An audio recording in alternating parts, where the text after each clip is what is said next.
હા, હવે બોલો.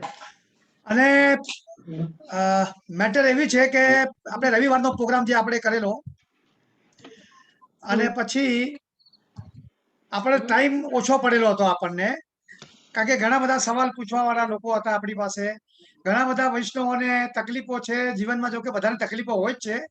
તકલીફ નથી એવું કંઈ નથી, પણ કદાચ કોઈ આપણને એવો રસ્તો મળે અને આપણને એક માનસિક શાંતિ મળે ને આપણે ક્યાંક બચીએ, એના માટે આપણે ફરીથી આપણા બધાના બધાને જે ઈચ્છાઓ છે એના માટે માન આપીને બિંદુબેનને મેં રિક્વેસ્ટ કરી હતી, રસિકભાઈએ રિક્વેસ્ટ કરી હતી કે બેન આપણે ફરીથી એકવાર પ્રોગ્રામ પૂરો કરો, કારણ કે ઘણા બધા રહી ગયા છે આની અંદર. તો આજે ફરીથી બિંદુબેન તમારો હું તો આજે ખૂબ ખૂબ આભાર માનું છું કે તમે આજે ફરીથી અમારી રિક્વેસ્ટને અને અમારી વિનંતીને તમે માન આપીને તમે આજે પધાર્યા છો અને તમે આજે ફરીથી આ એક સેવા અમારા માટે આપો છો અને આપણા અહીંયા અત્યારે પધારેલા વૈષ્ણવોના પ્રોબ્લેમને તમે સોલ્યુશન બતાવશો. તો તમે તમારી શરૂઆત કરો આગળની, અને પછી જેના બી સવાલો છે જે બધા પોતે હેન્ડ રેઝ કરજો. ત્યાં આપણે દરેકની પાસે ઓનલાઈનમાં ઓપ્શન છે હેન્ડ રેઝનો.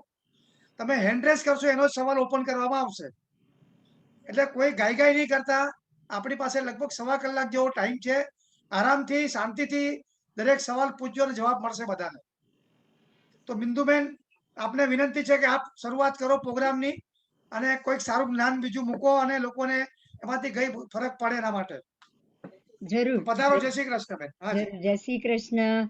અને ખાસ આપ બધાને હરિઓમ, ઓમ નમો નારાયણ અને જય જિનેન્દ્ર.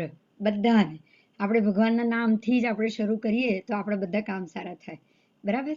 तो अभी हम जो पिछले क्लास में जो लेक्चर चला था और जो आपने जो कुछ भी जाना कि ग्रह हमारे ऊपर किस प्रकार से असर करते हैं और किस तरह हम उनकी चपेट में आते हैं, जैसे 2 घंटी के पड़ के बीच में गेहूं पीस जाता है ना, बराबर इसी तरह से हम लोग ये ग्रहों के जो चक्कर चक्कर घूम रहे हैं ना, वो घंटी के पड़ में हम लोग पीस रहे हैं. हमें पता नहीं है कि हम पीसे नहीं और किस प्रकार से सेफ होके साइड से निकल जाए, या फिर हम ये घंटी के चक्कर में, ये संसार के चक्कर से ही बाहर निकल जाए. अगर हमें ये रास्ता पता चल जाएगा ना, तो यही ग्रह हमें सपोर्ट भी करेंगे. अगर आप अध्यात्म की तरफ चल पड़े ना, तो यही ग्रह आपको सपोर्ट करेंगे. तो बिल्कुल इसी सिस्टम से हम आगे जाएंगे. अब तक हमने ये जाना कि ग्रह कैसे असर करते हैं, ग्रहों की पीड़ा कैसे मिलती है. अब हम यही बात आज कंटिन्यू लेके जाएंगे कि ऐसा क्या हो ताकि यही ग्रह हमें यहाँ से, ये संसार से बाहर निकाल के ऊपर ऊपर ऊर्ध्व गति में आत्मा को ऊर्ध्व ले जाए और परमात्मा के साथ हमारा मिलन कराए. क्योंकि चौकीदार का मतलब आप जानते हो, चौकीदार का 2 काम है. एक तो सही आदमी को वो जेल से बाहर निकालना, बराबर. जेल में से 2 ही लोग या रहेंगे कौन, जो पापी है, और बाहर निकलेंगे कौन, जो अभी अच्छे हो चुके. जो व्यक्ति अच्छे हो जाए या जो जिनकी सजा खत्म हो जाए, क्या उसको ये जेलर जेल में रखेगा? नहीं रखेगा. वो रख ही नहीं पाएगा.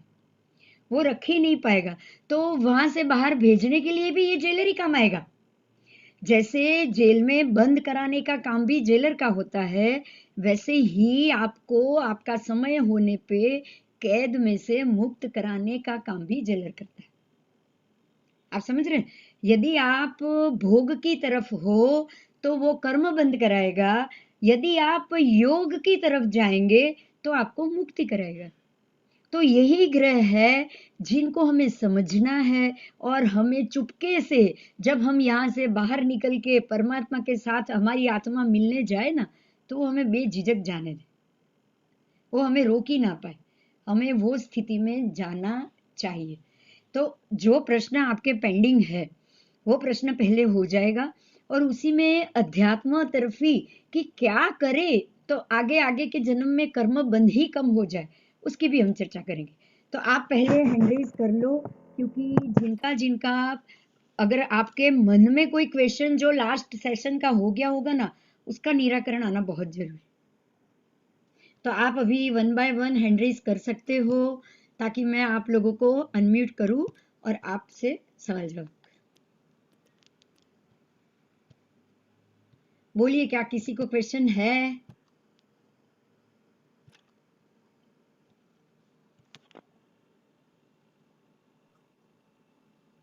क्या बात है, किसी को क्वेश्चन? हाँ चलो अच्छी बात है। हाँ अनीता जी। थायराइड का कोई सोल्यूशन है? हाँ, पहले थायराइड के ऊपर कौन सा ग्रह काम कर रहा है ना, उसको हम सोचेंगे। थायराइड हमारी थाइमस ग्लैंड, आपको पता है ना? थाइमस ग्लैंड हम्म। जो गले में होती है, ये जो ग्लैंड है, ये ग्लैंड में जब चेंजेस आए, उसमें विकार आए, विकार मतलब बिगड़ना शुरू। आज एक वो ग्लैंड है ना, इतनी जामुन जैसी होती है, जामुन, जामू कितना होता है, ये साइज की ये ग्लैंड होती है, और ये हमारे गले के दोनों तरफ बैठी हुई। अगर ये ग्लैंड बड़ी हो जाए, बड़े बड़े जामुन जितनी हो जाए, ऐसे तो छोटी होती है, बड़े जामुन जैसी अगर वो हो गई ना, बादाम जैसी हो गई ना, तो वो आपकी ग्लैंड बिगड़ चुकी है। और अब ये ग्लैंड क्या काम कर रही है, तो जो मोटे होते जाएंगे ना वो मोटे ही होते जाएंगे, और जो दुबले पतले होते जाएंगे ना वो दुबले पतले ही होते जाएंगे। ये ग्लैंड का जो हम समरस बोलते हैं ना, मतलब बिल्कुल सम करना, ज्यादा चर्बी ना बढ़े, ज्यादा आप दुबले पतले ना हो, उसका जो कार्य है ना वो कार्य बंद हो जाता है। यहाँ पे चंद्र की असर होती है। अगर आपकी कुंडली में कहीं भी चंद्र ग्रह कुंडली के हिसाब से अगर बिगड़ा हुआ है, या चंद्र आपका कुंडली में रोग देने की कोशिश कर रहा है, रोग देना चाहता है, तो आपको जरूर वो थायराइड ही देगा। तो हम ये इसके लिए ज्योतिष का ये काम होता है कि वो कुंडली में जाकर वो चंद्र को खास चेक करे। चंद्र का दो जगह काम है। अगर आपका थायराइड बढ़ा ना, तो साथ में अगर फैट बढ़ रही है ना, तो सीधे लीवर आपके सारे ऑर्गन में फैट जमा करेगा। जिनकी चर्बी बढ़ती है उनके हार्ट में भी फैट इकट्ठा होती है, इनके लीवर में भी इकट्ठा होती है। और चंद्र का दूसरा काम है लीवर। आपको पता है चंद्र की कला बदलती है। एकम के दिन पहली कला, दूज के दिन दूसरी कला, तीज के दिन तीसरी, पूनम होते होते ज्यादा, और वापस धीरे धीरे घटना। ये कंटिन्यू है, चंद्र कभी स्टेबल नहीं रहता है। ऐसा नहीं कि 5 दिन तक एकम की कला रही, ऐसा पॉसिबल नहीं है।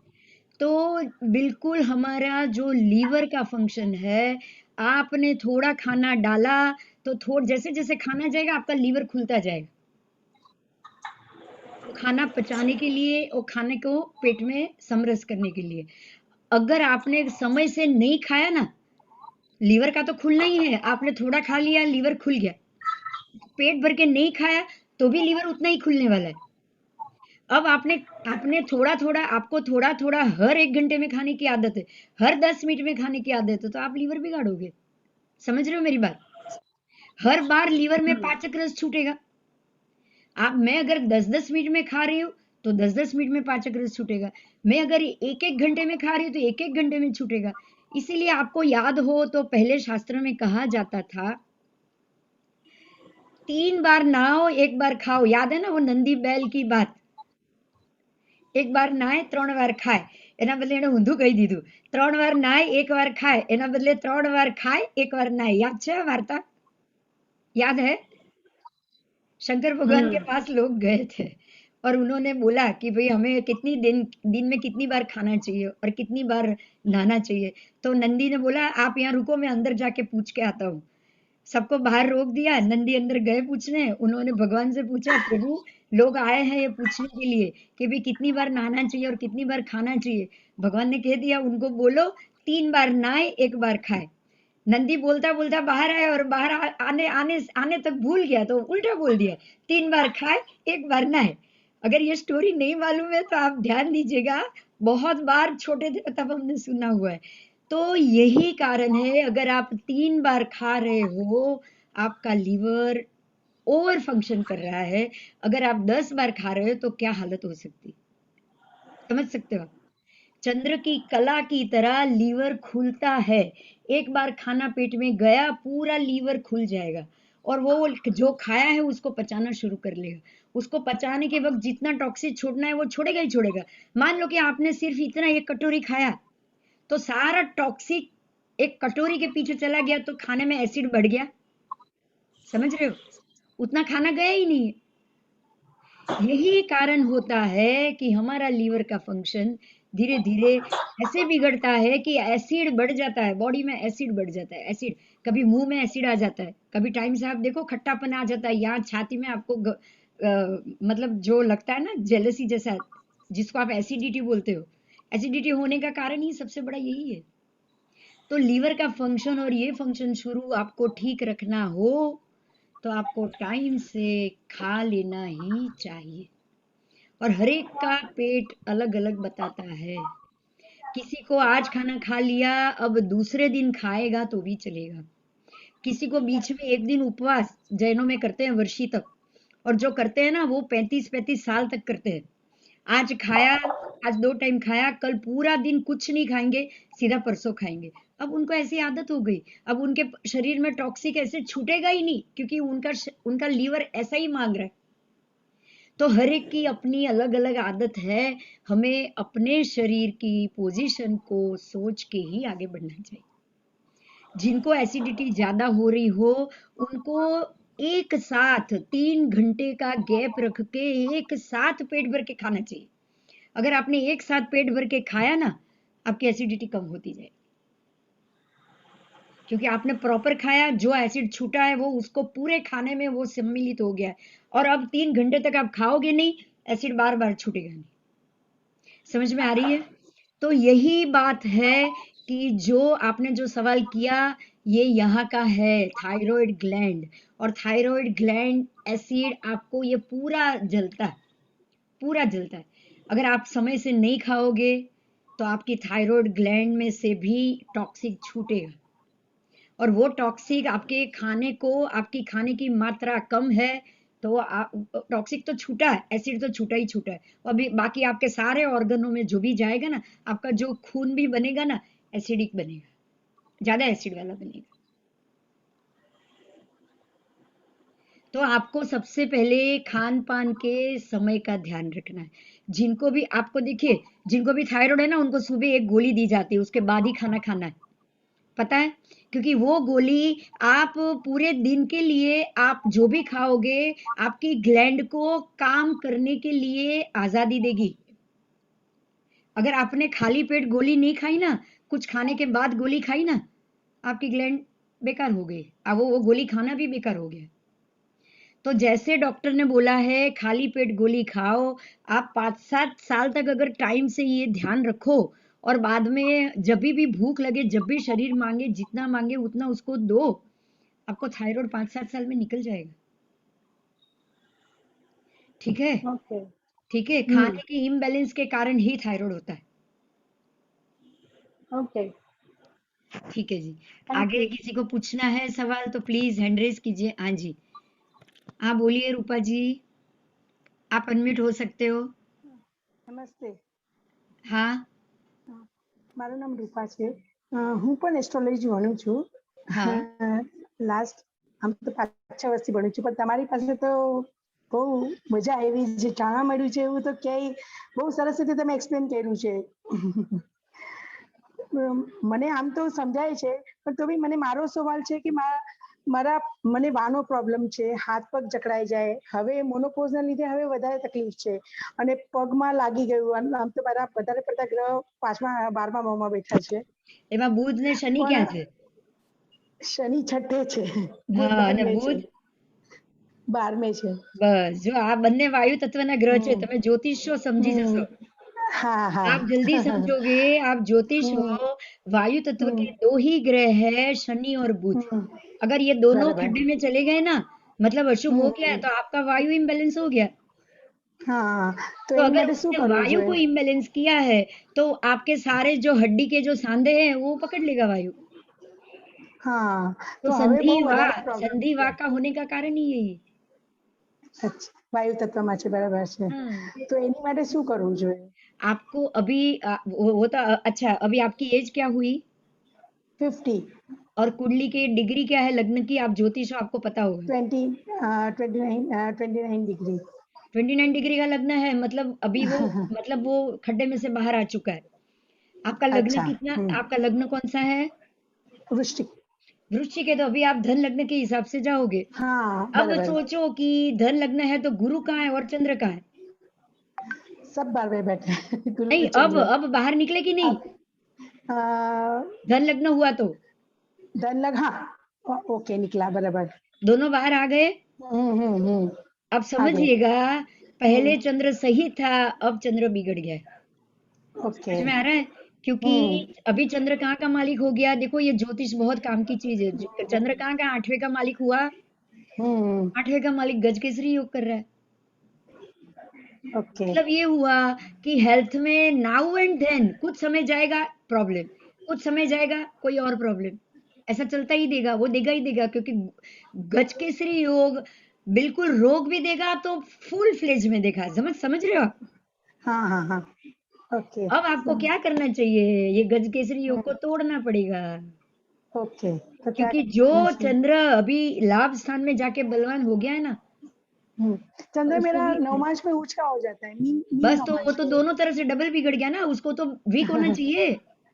हाँ चंद्र मेरा उच्च का है नवमास में। अभी धन लगना है तो वीक होना चाहिए कि बलवान होना चाहिए?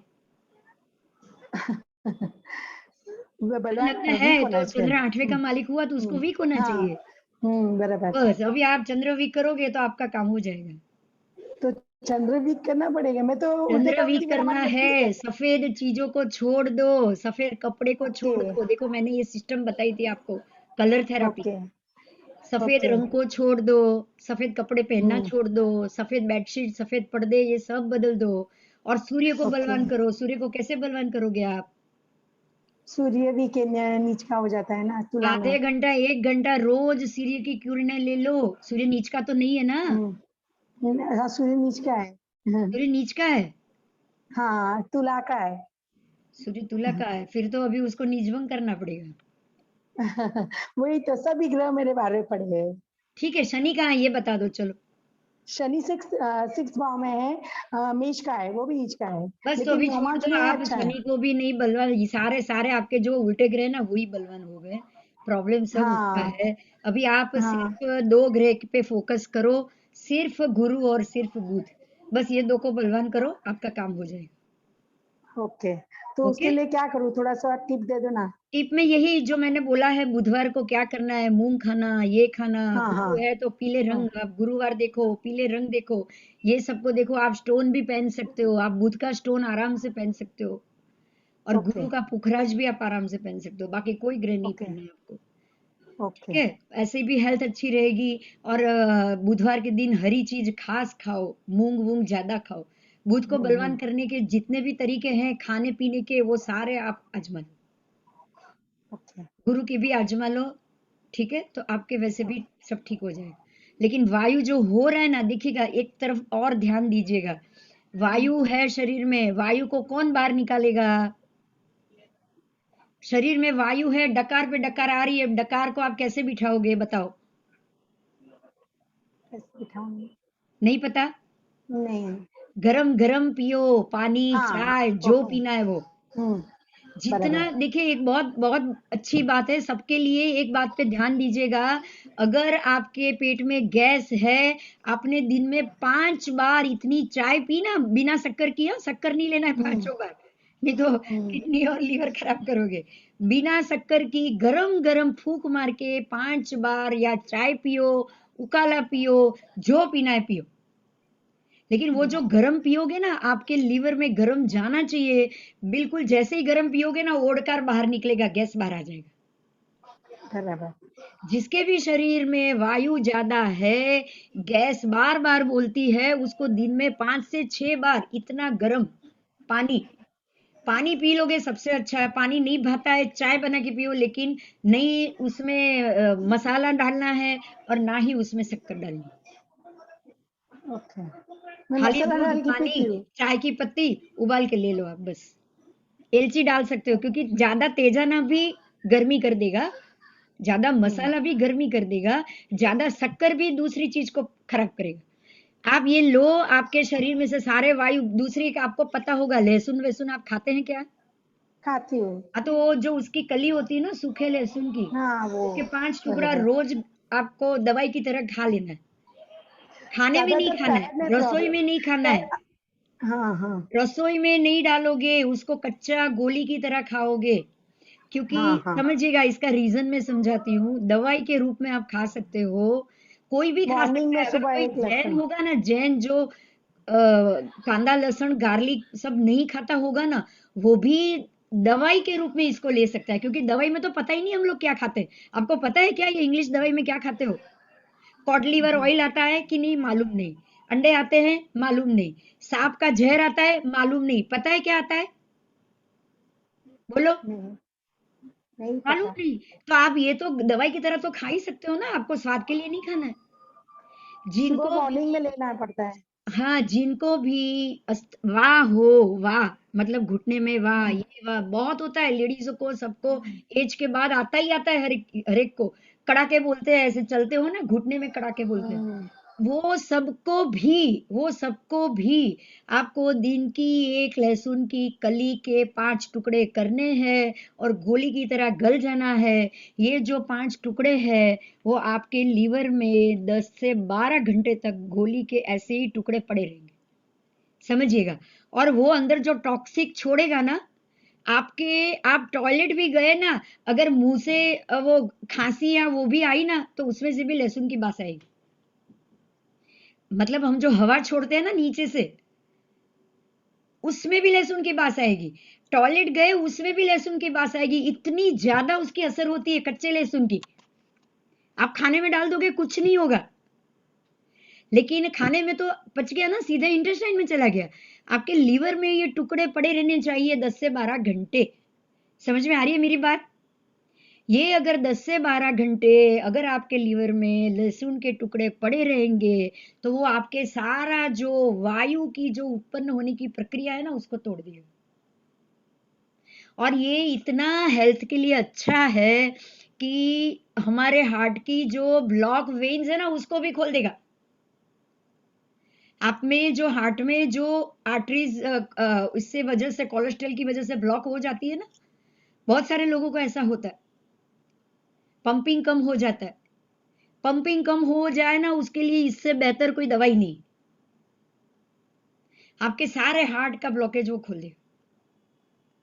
तो आप प्लीज ये लीजिए, क्योंकि यही एक बात है जो आपके शरीर से सारे वायु को बाहर निकाल देगी। और गर्म पानी दिन में 3-4 बार उकाला पियो, गरम गरम दूध पियो, या गरम गरम जो भी मन करे वो पियो, लेकिन शक्कर और उस नमक के बगैर।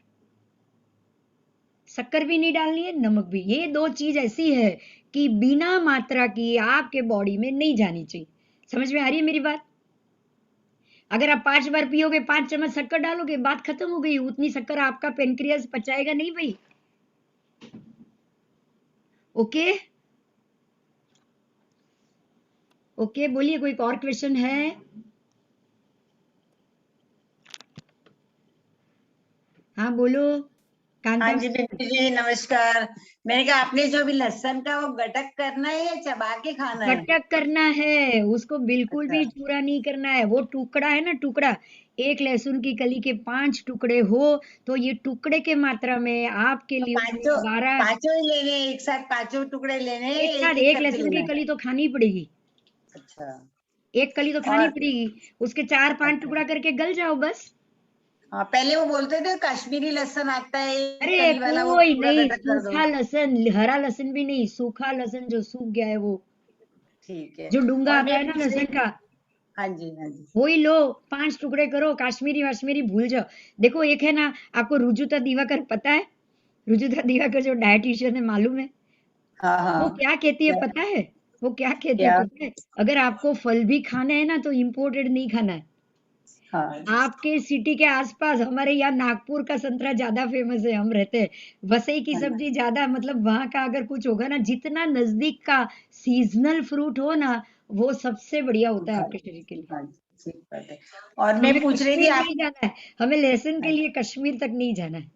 नहीं मिलता तो सब जगह है ना, पहले ऐसे बोलते मगर थे ना एक बात कश्मीरी। मैंने देखा है, कश्मीर का लहसुन, उसमें छोटा वो आता है एकदम। मिलता, वो स्मेल होती ही नहीं है जो नॉर्मल लहसुन में होता है। अच्छा अच्छा, ठीक है। आप समझ रहे हैं? और हाँ जी। आपको तो अगर कोई बोले या मतलब खांसी ओढ़ कर आए या टॉयलेट नीचे से हवा निकले ना, तो लहसुन की बास आनी चाहिए, ये मुझे पता है बस। इसीलिए नहीं खाते ना, मांस आती है इसलिए। दवाई के लिए चाहिए ना, हाँ, वही तो ठीक असर ठीक बात करेगा है, भाई, ठीक बात, ठीक नहीं बात। तो असर ही नहीं करेगा। हाँ जी। और मैं पूछ रही हूँ, आपने जो संडे को बताया था ना हाँ कि जी, शनिवार जो है हड्डियों के वीक करता है, और ये अपना गुरुवार पेट की चर्बी वगैरह, मतलब अपने शरीर में चर्बी वगैरह बढ़ाता है, बीमारियां लाता है, और बुध जो है पाचन गुरुवार शक्ति। नहीं, गुरु ग्रह, गुरु ग्रह, हाँ जी, गुरु ग्रह, गुरु ग्रह, गलती से गुरुवार बोल गई मत मैं। बोल। और बुध ग्रह जो है पाचन शक्ति के लिए, तो हमारे को थोड़ी थोड़ी चीजें सब में मिल रही है, तो क्या हमारे सारे ग्रह वीक है? कुछ वैसे भी कुछ एज के बाद हमारे सभी ग्रह वीक हो ही जाता है। आपकी एज अगर 50-60 के ऊपर निकल गई हो ना, अबो 60 हम्म। निकल गई हो ना, तो ये समझ लो कि अब 45 और 48 के बाद राहु केतु बहुत बलवान हो जाते हैं, ध्यान दीजिएगा। और सारे सूर्य चंद्र आफ्टर 70, 65-70 के बाद सूर्य चंद्र सब वीक हो जाते हैं, अच्छा, ऑटोमेटिक सबके हो जाते ऑटोमेटिकली हैं? वीक हो जाते हैं, ऑटोमेटिकली वीक हो जाते हैं। आप देखोगे ना, तो अगर नॉर्मल भी आदमी या नॉर्मल भी इंसान होगा ना, तो 60-70 के बाद तो उसको हार्ट प्रॉब्लम, ये प्रॉब्लम सब शुरू हो जाएगा, सब शुरू हो जाएगा। तो वो मैंने बोला। ये मत सोचो कि अब ये हुआ तो क्या करेंगे। अब आपको ये सोचना है कि हम ऐसा क्या खाए ताकि हमारा प्रॉब्लम बढ़े नहीं, लेकिन वो नॉर्मल होता जाए। आप समझ रहे हो? हाँ जी। पहले का ये यंग एज, पहले का हमारा इंटेस्टाइन, हमारा लीवर, आप अगर कच्चा भी खाते होंगे ना तो पचा लेता होगा। अब अगर कच्चा खाने गए ना 40-50 के बाद, तो वो सारा का सारा टॉयलेट में बाहर जैसे ही निकलना शुरू हो जाए, समझ लो आपका गोल ब्लैडर काम नहीं कर रहा है, आपके पेट में से वो इतना एसिड छूट ही नहीं रहा है जो खाने का चूरा बना पाए। समझ में आ रही है मेरी बात आपको? हाँ हाँ, हाँ जी, हाँ जी। आप खुद अपनी टॉयलेट चेक करो कि क्या क्या निकल रहा है। टमाटर की सब्जी, दाल चावल के टमाटर, टमाटर तो बिल्कुल चूरे हो जाते हैं, होते कि नहीं होते? हम्म। वो भी निकलते हैं टॉयलेट में, पता है? तो वो अच्छा नहीं है ना ऐसे? नहीं है ना, क्योंकि आपका लीवर, आपका इंटेस्टाइन इतने टमाटर के टुकड़े को नहीं पचा रहा है। और सबसे ज्यादा एक बात समझिएगा, ध्यान से सुनिएगा, सबसे ज्यादा पचने में दो चीज है जो बहुत समय लेती है। एक तो टमाटर, उसको टमाटर के अंदर के जो बीज होते हैं ना, वो बीज पचाने में उसको 20 घंटे लगते हैं। अच्छा, तो वो नहीं खाने चाहिए फिर? आपके लीवर को 20 घंटा लगाएगा टमाटर। आपको मन कर लिया, लाओ ग्राइंड कर लो टमाटर खा लो, ग्राइंड कर लो टमाटर का सूप पी लो, ये ग्राइंड कर लो, हम्म। बाहर की होटल में जाओ, सब की सब चीज ग्रेवी में होती है, और वो तो टमाटर के टुकड़े ऐसे ही डाल दिए, अंदर बीज ऐसे कैसे रहेंगे, रहेंगे कि नहीं रहेंगे? हाँ। अगर आप घर में भी खा रहे हो तो ऐसे करो, उसको ग्राइंड करो और उबालो, उबालो, कच्चा भी नहीं, उबालो। उबालने के बाद छिलका तुरंत अलग हो जाएगा, अंदर के बीज भी अलग हो जाएंगे, और घर को 1 सेकंड लगेगा। आपको ग्राइंड नहीं करना है, मेरी बात समझ में आ रही है? हाँ उबले जी। हुए टमाटर को हाथ से चूरा करके रस निकालो, वो उसके बीज और छिलके टमाटर के जूस में जाने नहीं चाहिए। अच्छा अच्छा अच्छा। तो फिर क्यों समझ में आई बोलते हैं बात? सैलेड में कच्चा टमाटर खाना चाहिए, बहुत बोलते हैं कच्चा आजकल। खाओ ना, बीज निकाल दो ना, बीज निकाल के? बीज साइड में है। जैसे ही टमाटर काटो, बीज वाला, बीज का घर है जो भी, या बीज है, या फिर आपने सलाद डाला है रसे के साथ, बीज बाहर निकल के उसको साइड में रखो। टमाटर के बीज ही 20 घंटे लेते हैं, टमाटर नहीं। अच्छा अच्छा। आप देखो, एक बात पे ध्यान दीजिए, कभी टमाटर कट जाएगा, कभी बीज के 2 टुकड़े होंगे क्या? हाँ, नहीं वो तो कोशिश नहीं करो होता। कभी, चलो, होंगे? नहीं होंगे। जमरूक के बीज कड़क है ना, वो चूरा हो सकता है दांत के बीच में, जो 2 दांतों से चबाएंगे। हाँ, टूट टमाटर टूट का नहीं, जाता है। सही बात। टमाटर का कभी नहीं होगा। हम्म। अब जिसके 2 टुकड़े छुरी नहीं कर सकती, लीवर कैसे बचाएगा उसको? वो भी कुछ एज के बाद, यंग एज में तो वो भी पच जाएगा, कुछ एज के बाद पॉसिबल है नहीं। तो ये चीज पे ध्यान रखो, जो खा, अच्छा दूसरा, बैंगन, ध्यान दीजिएगा, और उसकी भी। बैंगन के बीज 6 महीने लेते हैं। ओ। 6 महीने तक आपके लीवर में कोने में पड़े रहेंगे, आपके इंटेस्टाइन में पड़े रहेंगे। 6 महीना उसको पचने में लगता है। अच्छा, जैन लोग नहीं खाते ना, यही वजह बैंगन नहीं नहीं खाते, खाते ना। यही वजह नहीं खाते।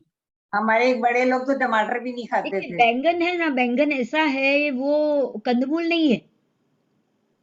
जैन कंदमूल आलू नहीं खाते हैं, हाँ, प्याज नहीं ऊपर खाते, ऊपर। उसका कारण और है, वो जमीन के नीचे उगता है। अब हाँ, बैंगन तो पर ऊपर बैंगन उगता भी है नहीं ना, खाते। बैंगन तो झाड़ पे बीज। उगता है ना, हाँ, वो तो ऊपर वो खा से। सकते हैं, पर नहीं क्यों खा रहे? क्योंकि 6 महीने तक उसके बीज आपके पेट में रहेंगे। अगर आपने 6 महीने उपवास किया, दूसरा उपवास किया, आपका पेट तो खाली है ही नहीं कि अंदर तो बैंगन का बीज पड़ा हुआ है। समझ में आ रहा है? हाँ जी। यही वजह है, वो झाड़ पे उग रहा है ना, फिर भी नहीं खाना है, क्योंकि 6 महीने तक उसका बीज आपके पेट में रहेगा। अब जो 6 महीने जिसका बीज आपके पेट के कोने में पड़ा रहे, तो वो सड़ेगा या ऐसे ही रहेगा, ये बता दो चलो। सड़ेगा ही, वो तो सड़ेगा ही सड़ेगा, सड़ेगा ही। सड़ेगा कोई ही भी सड़ेगा। चीज तो सड़ेगी। तो कुछ चीजों को हमें अवॉइड करना है। पहले तो खाओ ही नहीं, और अगर खा लिया ना तो पूरा उसका भरता बना के, चूरा बना के शाक में डाल दिया, वो तो बिल्कुल मत करना। बीज निकाल के करना। अरे बीज निकाल दो। समझ में आ रहा तो है? अभी मैं, हाँ जी, मैं ये बोल रही, मेरी जैसे हड्डियां भी वीक है, हर बार टूट जाती हैं, और मेरी हाँ, तो पाचन सूर्य वीक शक्ति भी बहुत डेफिनेटली वीक से, है। तो मैं क्या करूं, डेफिनेटली मतलब। सूर्य वीक है, क्योंकि अंदर का मावा, हड्डी का मावा है मंगल, और हड्डी है सूर्य। अब जो अंदर के रेसे है ना, रेसे जो मावा है ना, वो खाली मावा नहीं है, वो लाल रंग की पतली पतली वेन्स है, नस है, हड्डी के अंदर की नस। और अगर वो सूखना शुरू हो जाए ना, तभी हमारी हड्डी फट से दो टुकड़ा हो जाता है। अंदर से भी वीक है बोलते हैं और लोग। खाली टुकड़ा नहीं होगा, ध्यान दीजिएगा, अगर ज्यादा समय तक अंदर आपका अगर थोड़ा ब्लड वीक है ना, तो वो टूटेगा। और अगर ज्यादा ज्यादा ब्लड अंदर से नस से खत्म हो गया ना, तो बोन मेरो खत्म हो गया, बोन मेरो खत्म हो गया, तो ब्लड कैंसर या हड्डी का कैंसर होने में देर नहीं लगेगी। आपको उसके लिए गेहूं खास ध्यान दीजिएगा। अच्छा सिंपल डॉक्टर, आप नहीं खाते होंगे, मेरे आप को बिंदु जी होंगे। इसकी भी एलर्जी निकली है, गेहूं की, हाँ मगर बस जवार आप खाने देखिए, को बोला मेरी है। एक बात समझिएगा, मेरी एक बात पे ध्यान दीजिएगा। अगर गेहूं हाँ। की एलर्जी निकली है और आपने गेहूं बंद कर दिया, तो गेहूं की हाँ। एलर्जी तो मारो गोली, एलर्जी तो मिटेगी, तब मिटेगी, होगी तो होगी, लेकिन बोन खराब हो रहे उसका क्या? आप अगर बोन बचाने के लिए इतनी एलर्जी सहन नहीं कर सकते क्या? समझ में आ रही है मेरी बात? समझ में आ रही है? आपको आपकी हड्डियों को बचाना है, हड्डी का चूरा होते बचाना है, उसको टूटने से बचाना है। एलर्जी क्या, एलर्जी क्या हो रहा है, क्या हो रहा है, ये बताओ चलो। गेहूं की एलर्जी में हो क्या रहा है? आप अनम्यूट हो गए। अच्छा अच्छा, इसलिए। गेहूं की हाँ, एलर्जी में हो क्या रहा है, ये बता दो। मुझे तो कुछ ऐसे अलग फर्क नहीं लग रहा, पर वो बहुत सारी चीजों की एलर्जी निकली थी, तो मैं बंद तो नहीं की है अभी भी, खाती तो हूँ मैं, पर वैसे बोला था कि एलर्जी है। बिल्कुल देखिएगा, अगर आपने उसको छोड़ा या कम किया ना, तो हड्डी का, राम बोलो भाई राम, मुझे नहीं पता है, आप अभी अपनी मैंने हड्डी को बंद बचा किया पाओगे। है। यस। हाँ अभी हाँ दूसरे हाँ। क्वेश्चन जी बोलिए, भारती जी। બિંદુબેન, हाँ बोलो। મને કે છે 7:30 ની પનોતી છે, તો હું પૂછવા માંગતી હતી કે હવે કેટલો ટાઈમ બાકી છે, देखिए અને મને पनौती હમણાં है ना, સાયટિકા 1.5 મહિનાથી થઈ ગયું છે, તો એને હિસાબે જશે? आपकी उम्र कितनी? મને 71 થશે પૂરા। हाँ, तो अभी 71 में नस कहाँ तक काम करेगी? હમ, समझ रहे हैं? 71 तक तो कभी સમજી। sciatica हुआ नहीं, आप दौड़ रहे होंगे। हाँ, બરોબર तो છે। मैंने इसीलिए आपको पहले ही बोला कि 55 के बाद ही, 48 या 50 के बाद ही हमारे जो अच्छे अच्छे ग्रह है, सूर्य चंद्र सब वीक होना शुरू हो जाते हैं। तो ये બરોબર છે। 70 में अगर आपको sciatica हो रहा है, तो ये इसकी वजह है आपकी उम्र। अब ये उम्र में sciatica ना हो और आप एक्टिव हो, उसके लिए आपको क्या करना है मैं इतना बता दूं? आपको कोई બતા દો। भी ओवर एक्सरसाइज नहीं करनी है। मतलब एक्सरसाइज अगर कर रहे हो आधा घंटा, उससे ज्यादा नहीं। अगर योगा भी कर रहे हो आधा घंटा, उससे ज्यादा नहीं। अगर चल रहे हो आधा पौना घंटा, उससे ज्यादा। ओवर बर्डन आप कुछ नहीं करोगे। बराबर છે ओवर बर्डन खड़ा भी नहीं रहोगे, ऐसा कि चलो आधा घंटा खड़े हो लिए, कहीं भी गए, बातों बातों में आधा एक घंटा निकल गया, नो वे।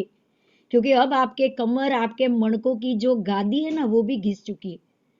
हमको जब खड़ा होना होता है ना, देखिए सायटिका, ये सारी बीमारी कमर से शुरू हो रही है। आप सब लोग सुनिएगा जिनको है वो, बाकी भी सायटिका हो या कमर के प्रॉब्लम हो, हमारा जो number 1, number 2, number 3, number 4, number 5, ये 5 है ना, वो हमारी बैक सीट को पकड़ के रखता है। और वो हमारी जो कमर का जो नीचे का हिस्सा होता है ना, बैक सीट, उसी के कारण हम खड़े रह पाते। अब जैसे जैसे उम्र जाएगी ना, आपका खड़ा रहना, ये जो हड्डी का 5 लंबर का पिंजर है ना, वो वीक होता है।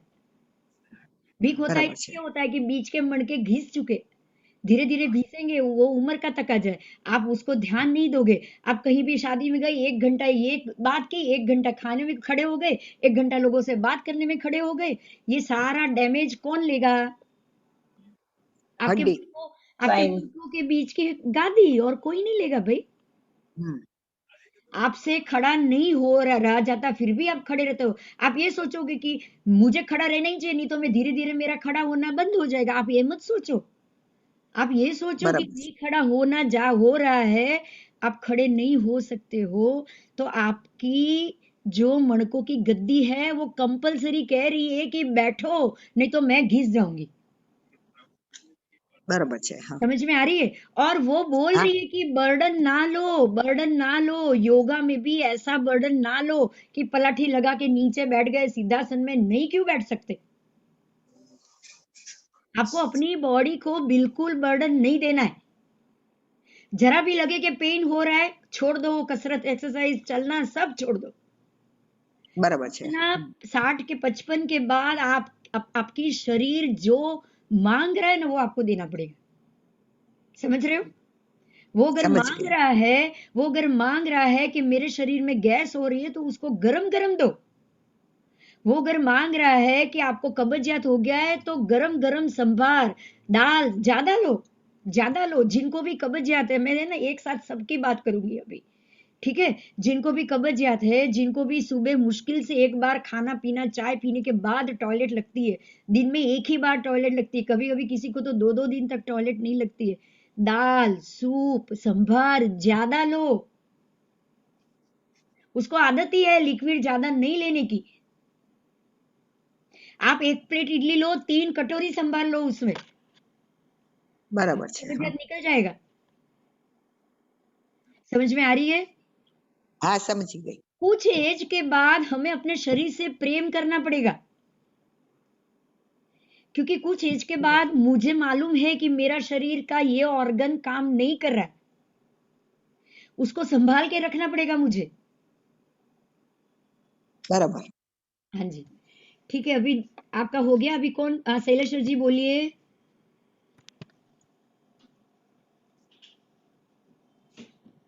आप अनम्यूट हो जाइए। ठीक है, आप हो जाइए साथ में। कौन है? अरे वो विशाखाबेन को ले लेना, बिंदुबेन। हाँ जी, हाँ जी, मैं 1 बाय 1। विशाखाबेन विशाखा बेन, मैं खोल रही हूँ, कोई भी एक बोलो, बाद में दूसरा क्वेश्चन करना प्लीज। विशाखा बेन अनम्यूट हो जाओ, बोलो। હા હું શું કહું આ થાઇરોઇડ નું તમે બતાવ્યું ને हाँ, એમાં પછી ગાંઠ થાય ખરા देखिए थायराइड की जो ग्लैंड है, वो एक बार अगर बिगड़ना शुरू करती है ना, तो वापस नॉर्मल नहीं आती,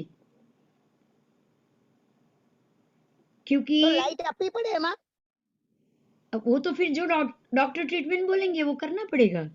અચ્છા अચ્છा आपको जितना हो सके दवाई से उसको निकालो, दवाई से ही निकालो। रोज दवाई ध्यान से लो। देखिए, मैं आपको एक बात बताऊं कि थायराइड हुआ है, कुछ 5 या 6 रहता है अभी, TSH TS वही बढ़ता है ना आपका, હા तो वो अभी 5 पॉइंट है। अब 5 point, 6 point, 7 point, 8 point, 12 point. अब जैसे 5 का 6 हुआ, 7 हुआ, डॉक्टर बोलेंगे दवाई लो। आप टाइम से और उससे आप दवाई शुरू कर लोगे, रोज याद करके पहली गोली ले लोगे, गोली खाली પણ पेट लोगे, उसके પણ આ बाद में आधे શરૂઆત घंटे હોય ને बाद 2 खाओगे પોઈન્ટ ना। હોય તો पहले सुन तो लो मेरी बात। હા अगर आप इस प्रकार से जाओगे ना तो आपका जो TSH जो 7 हुआ है ना उस वापस 5 हो जाएगा।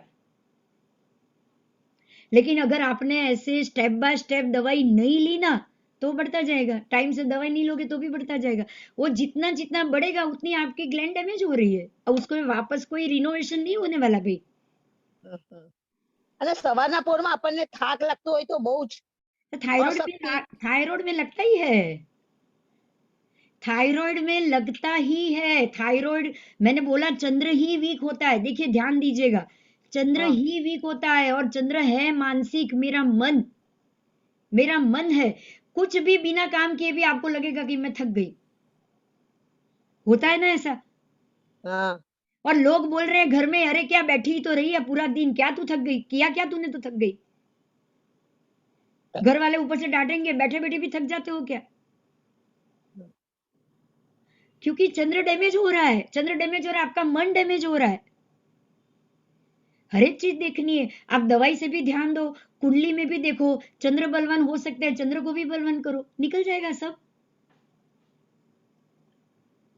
चंद्र बलवान करने के लिए क्या करना वो पड़ेगा? तो कुंडली देखनी पड़ेगी। आपकी कुंडली देख के भी मैं जवाब दे पाऊंगी, बाकी नहीं। अच्छा अच्छा क्योंकि बिना कुंडली देखे मैं किसी को भी ग्रह बलवान करने का सजेशन नहीं देती हूँ। ના ના બરાબર तो उसका दूसरा रिएक्शन आ गया तो आप परेशान हो जाओगे। હા હા હા હા ठीक है? અને हाँ બીજું શું बोलिए। કહેતી હતી કે આમાં આપણી કોઈ સ્પીચ બીચ ને તકલીફ ન પડે ને? देखिए બોલવામાં તકલીફ પડે? आपकी थायराइड ग्लैंड अलग है, आपका वोकल कॉर्ड अलग है। अगर थायराइड ग्लैंड पूरी बिगड़ भी जाए ना तो भी गले का कैंसर थायराइड ग्लैंड की वजह से नहीं होता है। ठीक है? ठीक है? बस टाइम से दवाई लिएगा, दवाई नहीं छोड़नी, इतना ध्यान जरूर रखना है। अच्छा जी, हाँ जी बोलिए। नर થેન્ક યુ हाँ जी, थैंक यू वेरी मच। નમસ્તે મેડમ. हाँ बोलिए, बोलिए नमस्ते। ગુજરાતી હિન્દી કઈ બોલવાનું છે? જે બોલવો है। તો સવાલ નથી. જુઓ ભાઈ, ફિઝિકલી તો હું કહું કે આઈ એમ 70. हाँ 7 વર્ષથી ખાટલામાં છું સ્પાઇનની તકલીફને લીધે. हाँ, आपका शनि પણ बेकार हो गया है। મનથી જીવતી છું आपका અને शनि ખૂબ बेकार हो પ્રવૃત્તિ गया કરું है। છું. आपकी હવે મારી जो કુંડળી હું 1 સેકન્ડમાં બોલી જાઉં. हाँ बोली जाओ। शनि મેષ कहाँ है वही લગ્ન बताओ, और कुछ नहीं। आपका शनि ही बिगड़ा है। लग्न મેષ कहाँ है? લગ્ન છે. लग्न कौन सा है, शनि कहाँ है? 2 चीज बोल दो मेष लग्न है और छठे स्थान पे शनि है. बस। और तो मेरे शनि लग्न में बिगड़ा, 4 शनि ग्रह छठे है. पे चला गया, रोग लग्न में स्थान पे 4 चला ग्रह गया। है. हाँ हाँ, और डिग्री कितनी लग्न की? हाँ, लग्न की डिग्री डिग्री नहीं पता. और नवमांश पता है? नवमांश कुंडली नहीं. ठीक है। ये आपकी एज 70 है। ऐसे भी जी आपकी कुंडली में तो शनि बिगड़ा हुआ पहले से ही है। मतलब आप आज से नहीं, आप पहले से ही आपको प्रॉब्लम, चलता है. पहले से ही ऐसा चला हुआ है। शरीर की नस नाड़ियां, उसका प्रॉब्लम पहले से ही चला हुआ है आपका। उसको तो मैं जो होगा नसीब बोलती हूँ, मगर आध्यात्मिक प्रगति है कि नहीं, यही मुझे पूछना है खाली, और कुछ देखिए नहीं. आपकी जो कुंडली है ना, मैं आपको बता दूं, जो प्रकार से आप बोले, मेष लग्न, शनि छठे में, और छठे में शनि बैठा, छठा में बैठा शनि 8वें को देख रहा है, 12वें को देख रहा है। आपको संसार में रहना ही नहीं था। आपकी पूरी कुंडली वैराग्य की, 8 पे के चंद्र है, फिर शनि आपकी की कुंडली चंद्र पर दृष्टि है. वैराग्य की है। अभी मेरी बात सुनो। अभी अभी जी मेरे को तो इतना ही इनफ है, मेरे लिए इतना भी इनफ है। हाँ. आपको भोग नहीं करना था, आपको ब्रह्मचर्य का पालन करना था, हुआ है उल्टा। हम्म. तो यही वजह है, जो ग्रह हमें इंडिकेशन दे रहा है हम वो रास्ते पे नहीं चले, उसका पनिशमेंट भी हमें भोगना पड़ेगा।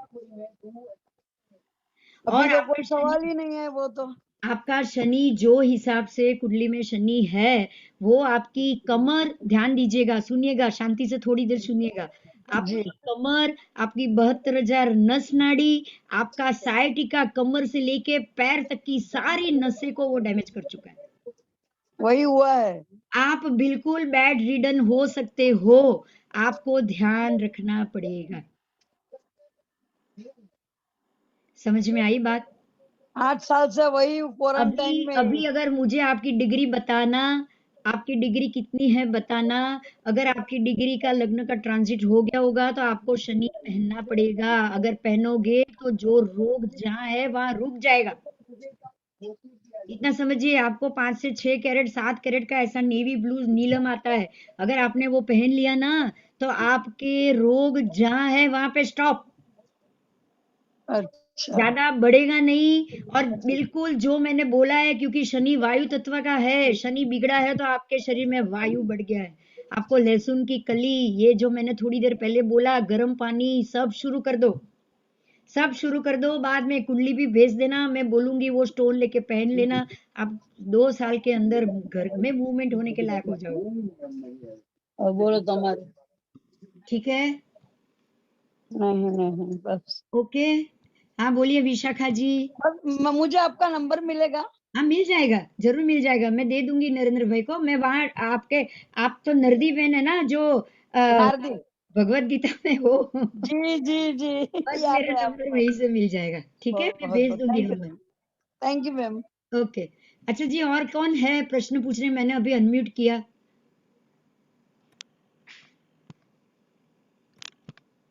कोई है और हैंड रेज? शायद शैलेश्वर जी है। शैलेश्वर जी बोलिए, अनम्यूट किया मैंने। हाँ हाँ हाँ बोलिए।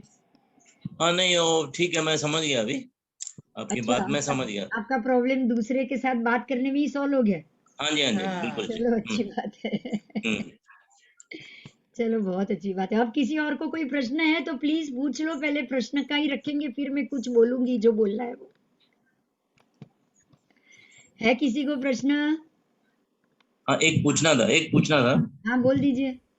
ये जो अपना कईयों की कुंडली नहीं होती तो फिर कैसे किया जाए?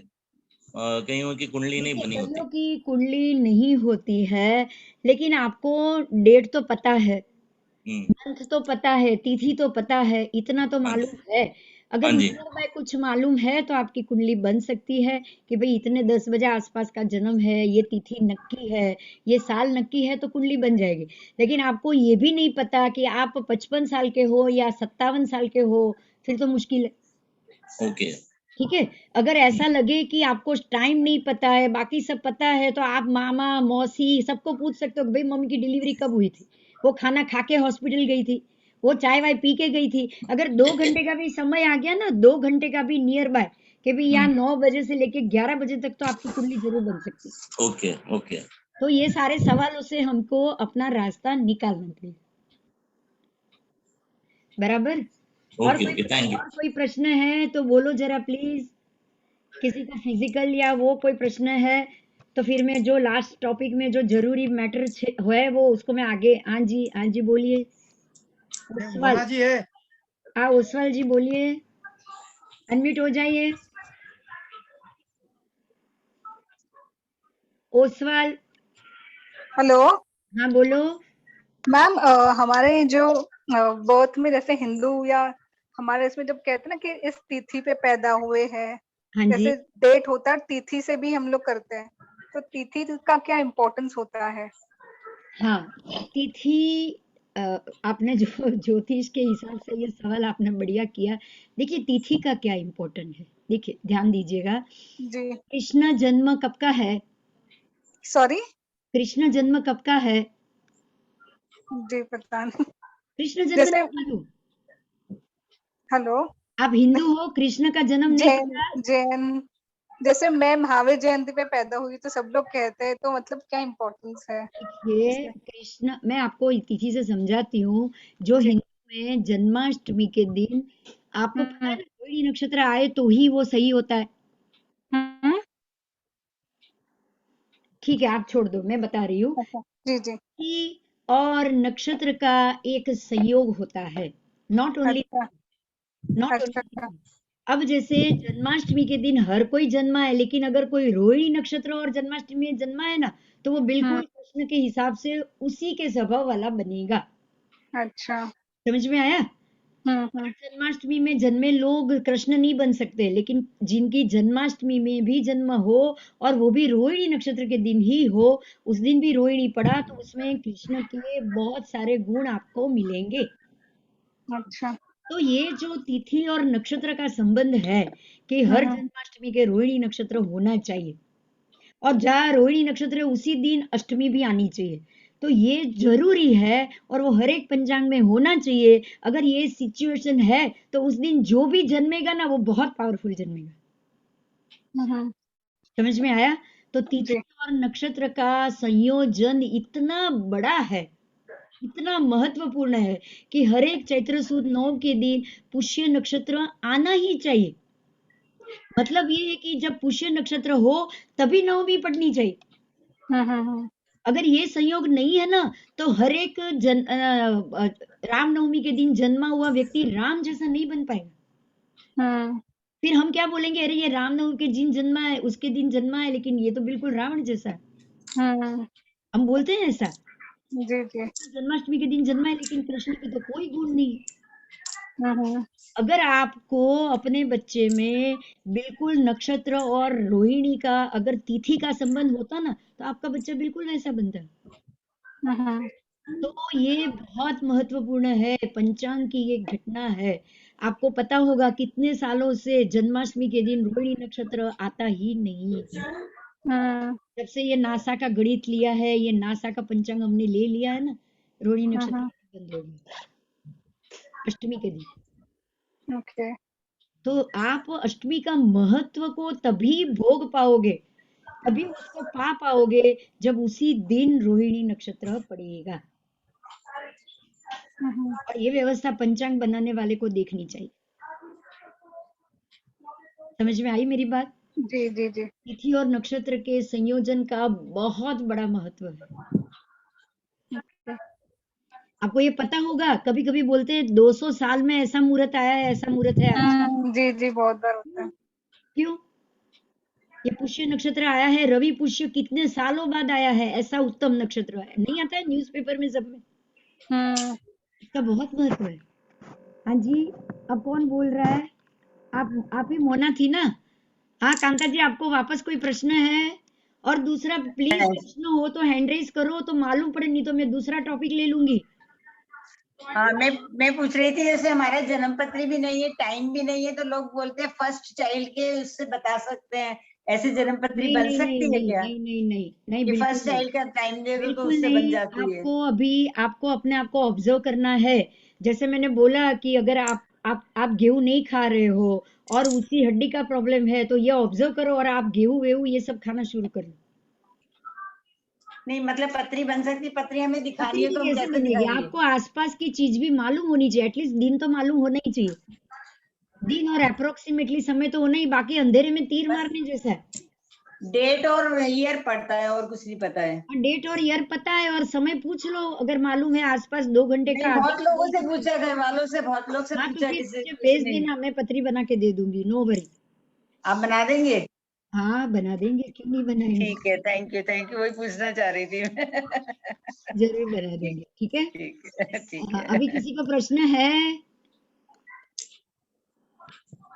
बताओ। बिना पत्री तो ग्रह पहनना बेकार है भाई, अपने आप पे एक्सपेरिमेंट करना है। हाँ बैल मुझे मार, बिना पत्री, समझे? अब बोलिए, किसी को कोई प्रश्न है? नहीं बिंदु बहन, और अभी टॉपिक ले लो, अच्छा कोई आ गया अभी। जरूर जरूर जरूर जरूर। हाँ जी, चलो, आप लोगों ने इतना तो जान लिया कि हम जो भी ग्रह पोजीशन लेकर जन्मे, मतलब जन्म के वक्त जो भी ग्रह लेकर आए हैं वो हमारे पिछले जन्मों के कर्मों का फल है, ये तो मालूम पड़ गया ना? पिछले जन्मों के जितना कर्म होगा, पुण्य कर्म होगा तो आपके ग्रह अच्छे होंगे, और अगर पाप कर्म होगा और शारीरिक पीड़ा भोगनी होगी तो शरीर के स्थान में वीक होंगे, और अगर धन की पीड़ा भोगनी होगी तो धन के स्थान में वीक होंगे। ये तो मालूम पड़ गया। ये तो मालूम पड़ गया। अब जो आपको पिछले जन्म का जो भी रिजल्ट मिला है उसको आप बदल नहीं सकते, लेकिन आप ऐसी मजबूती तो बना सकते हो ताकि आने वाले भवों में आपको पीड़ा ना हो। कर सकते हो या नहीं कर सकते हो? यस। आपको पता है 2 चीज बोली गई है, प्रारब्ध और पुरुषार्थ। प्रारब्ध से ज्यादा पुरुषार्थ को महत्व दिया गया है हर एक धर्म में, मालूम है? प्रारब्ध आप लेकर आए, प्रारब्ध का मतलब मैं जो ग्रह की पोजीशन कुंडली लेकर आई, जैसे ये नरदी बहन ने बोला कि मैं जन्म से ही शनि मेष लग्न और शनि खड्डे में लेकर आई, तो जन्म से ही लेकर आए हैं, तो उनको आज तक शरीर में धीरे धीरे उनकी नसें सूखती गई। समझ रहे हो आप? तो उनको शरीर की नसों का सूखना और बेड रिडन होना, लंबे समय तक पथारी में रहना, ये उनके पिछले जन्मों का कर्म था। अगर वो ये जन्म में मैं जो लेकर ही आई हूं वो मेरा प्रारब्ध है, लेकिन अगर मैं अब पुरुषार्थ करूं, वो ही ग्रहों के साथ में ये जन्म में पुरुषार्थ करूं, तो क्या अगला जन्म बिल्कुल वैसा होगा? नहीं होगा ना। आपको पता है जो योग भोग योनि और योग योनि, ये जानते हो आप? भगवत गीता में जो 84 लाख योनि बताई है ना जीवों की, उसमें से सिर्फ मनुष्य योनि को ही योग योनि बोला है और बाकी सारी योनि भोग योनि। मतलब अगर आपने जो कर्म किया है उसको भोगना ही भोगना है, उसके अलावा आपके पास और कोई रास्ता नहीं है। किनका खुला है माइक? प्लीज अपना बंद कर दो।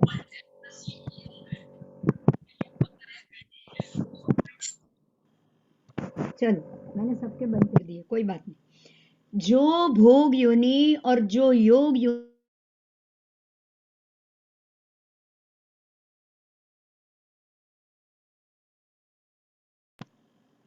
जो भोग योनि और योग योनि का जो भेद है, यहाँ ही मनुष्य का पुण्य काम करता है। मनुष्य को उत्तम योनि इसलिए बोली है कि जो नसीब लेकर वो आया है ना, आज नरदी बेन जो कह रहे ना कि जो पिछले जन्मों के कर्म का फल मैं लेकर आई हूँ, उसको अध्यात्म में रह के, उसको समझ के, ये मेरे ही किए हुए कर्मों का फल है, वो जान के वो इसी जन्म में ऐसे कर्म करे जो उनके अगले जन्म सुधर जाए। समझ रहे हो मेरी बात? मीराबाई पूरी जिंदगी परेशान हुई, राणा ने उसको जहर दे दिया, राणा ने उसको सर्प दे दिया, पूरे मरने की पूरी तैयारी कितनी बार की? एक बार की राणा ने? नहीं की, बहुत बार की। ये उनका प्रारब्ध था, ये उनका प्रारब्ध था कि उनको ये जन्म में परेशानी ही परेशानी मिलेगी। समझ रहे हो? ये नरसिंह मेहता का भी प्रारब्ध था कि भाई बेटी की शादी करनी है तो भी पैसे नहीं मिलेंगे। कृष्ण जैसा दोस्त है तो भी वहां पैसा जाके वो मांग नहीं सकते। समझ रहे हो आप? पत्नी बीमार है तो भी पैसे नहीं मिलेंगे। ये उनका प्रारब्ध था, पिछले जन्म का कर्म था। लेकिन उन्होंने ये जन्म में कभी भी भगवान को गाली दी है कि तूने मुझे ये नहीं दिया? बोलो। यहां पे ध्यान दो, सिर्फ यहां पे ध्यान दो। ना नरसिंह मेहता ने कभी भी भगवान से ये कहा कि तूने मुझे ऐसा जन्म क्यों दिया? कुंवरबाई का मामेरा करना है, मेरे पास पैसा नहीं है। पत्नी मरी हुई पड़ी है, मेरे पास पैसा नहीं। उन्होंने कभी भगवान से फरियाद की? जो प्रारब्ध हुआ उसको एक्सेप्ट किया। और ये प्रारब्ध ऐसा होते होते बिना पैसे की जिंदगी जीते जीते भी वो हरि भजन करते रहे कि नहीं करते रहे? बताओ।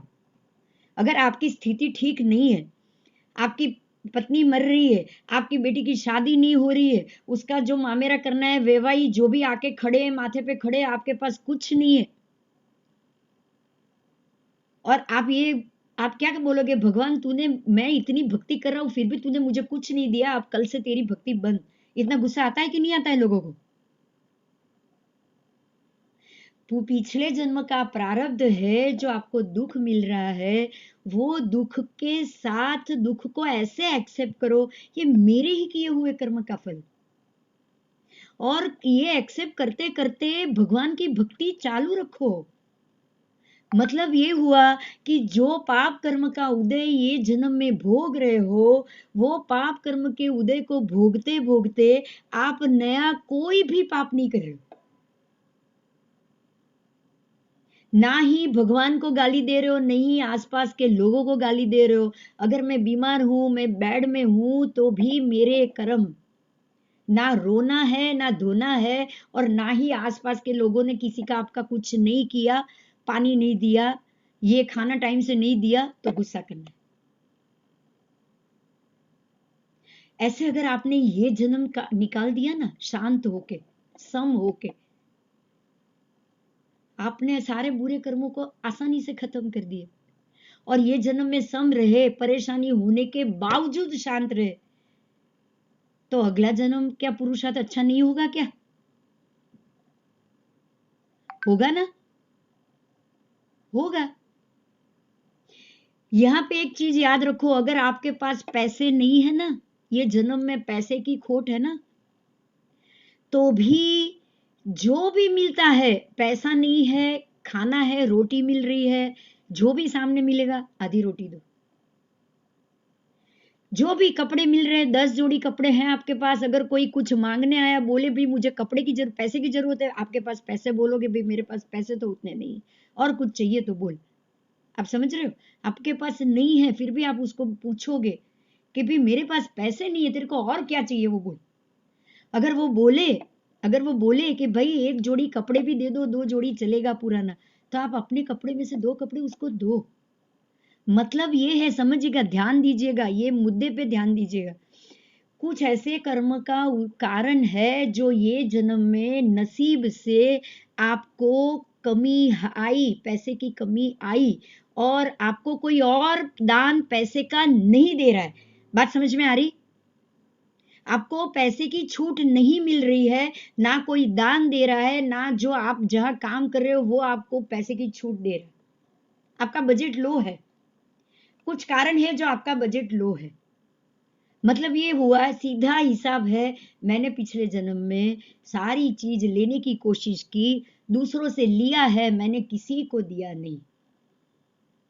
समझ में आया? अगर आपने किसी को दिया होता, देखिए एक बात पे बहुत ध्यान दीजिएगा, आप ये जन्म में जो दोगे ना, वो 4 गुना आपको अगले जन्म में मिलेगा। ये कुदरत का न्याय है। आपने आज किसी को 100 रुपए दिए तो समझ लो आपको अगले जन्म में वो व्यक्ति 400 रुपए वापस दे के ही जाएगा, क्योंकि ब्याज, चक्रवृद्धि ब्याज तो आप जानते हो ना। किसी से पैसे उधार लोगे या ब्याज पे लोगे तो ब्याज चुकाना पड़ता है ना, चुकाना पड़ता है। बिल्कुल यही न्याय भगवान के यहाँ भी है।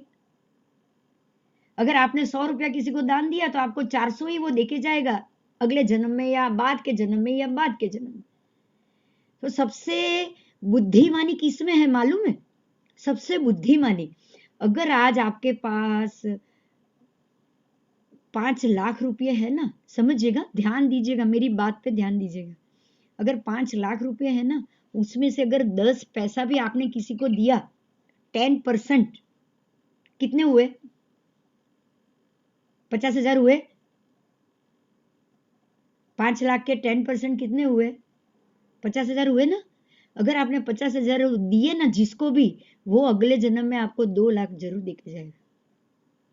बोलो, आपको अगले जन्म में सामने से रुपए चाहिए या नहीं चाहिए? चाहिए या नहीं चाहिए? अब यहाँ पे बहुत जरूरी बात एक और है, वो 5 लाख रुपये क्या आप अपने साथ लेकर जाने वाले हो? बोलो। आपके पास 5 करोड़ है मान लो, क्या मरने के बाद वो 5 करोड़ आपके साथ आएगा? आएगा? सब यहां छोड़ के जाओगे बच्चों के लिए? बच्चों के लिए छोड़ के जाना दान नहीं होता है, ये मैं बता दूं। आप ये नहीं सोचो कि बच्चों के लिए छोड़ा वो दान ही हुआ है ना। बच्चों के पास छोड़ के इसलिए जा रहे हो कि आपके पास ले जाने का कोई रास्ता नहीं है। समझ में आया? आप साथ में लेके नहीं जा सकते हो, इसीलिए दान आप छोड़ के जा रहे हो। और अगर आप में दान देने की नियत होती ना, तो आप अपने जीते जी उसका दान करके जाते। ये भी समझ में आ रहा है? आप में दान देने की नियत नहीं है, आप चले गए और आपके पीछे बच्चों ने कहीं 50,000 यूज कर लिया मंदिर में या धर्मशाला में, कि चलो पापा गुजर गए हैं तो जो 5 लाख छोड़ के 5 करोड़ छोड़ के गए हैं तो 5 करोड़ के बदले में कहीं भी उनके नाम की एक तख्ती लगा दो। होता है ना ऐसा, बच्चे करते हैं ना। पैसे आपके, दान किया बच्चों ने, अब फल किसको मिलेगा?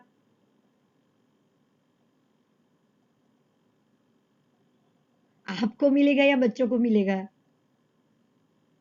जो दान करेगा उसको मिलेगा, जिसके पैसे उसको कुछ नहीं मिलेगा। समझ में आ रहा है? जिसके पैसे थे उसमें तो दान करने की नियत ही नहीं थी, तो अब तो आपके पैसे है नहीं, वो आपके पैसे नहीं है, आपके बच्चों के पास गए, फिर भी बच्चों को मन किया ना कि मैं करूं, तो जिसको मन किया उसको फल। यहां एक ही महत्व की बात है, पता है कि मैं मेरे साथ कुछ नहीं लेके जाऊंगा। अगर आपने उसमें से लाख रुपया भी दान किया ना, अगले जन्म में वो 5 लाख 4 लाख अपने आप हो जाएगा।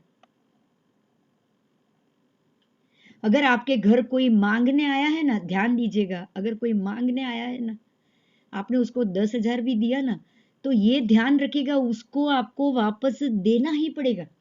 और ये जो संजोग है ना, बिल्कुल वैसे ही खड़े होते हैं। जब उसको जरूरत थी, वो लेने आया, आपने उसको 10,000 दिया, तो बिल्कुल कर्म ऐसे ही पकेगा अगले जन्म में। जब आपको जरूरत होगी कहीं से भी, वो पैसा वो आप तक पहुंचा ही देगा। समझ में आ रहा है? जब उसको जरूरत है तो आपने दिया है, आपने ये सोचा है भाई इसको जरूरत है, उसको दो, मेरे घर में तो वैसे ही भी पड़े, वो दे जाएगा 5 साल 10 साल बाद दे जाएगा, कोई बात नहीं, नहीं दिया तो भी कोई बात नहीं, पर दो।